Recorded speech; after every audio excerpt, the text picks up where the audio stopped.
If you want to connect your iPhone 17 Pro or Pro Max to Windows, all you have to do is simply use the USB cable, and then with the USB cable we can connect our iPhone to our Windows computer, whether it is PC or laptop. We can just simply use the USB cable. You might see this window where we need to confirm that we trust this computer and we need to enter the passcode in order to confirm. You can open your PC and you should be able to find your iPhone in the list of all drives that you have.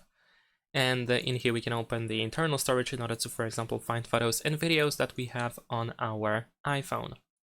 You can also get the Apple Devices app from the Microsoft Store, which allows you to also access several different files that have been, for example, generated or stored in certain apps. You can also go to Photos sometimes if you are not using iCloud, of course, in order to find them over here.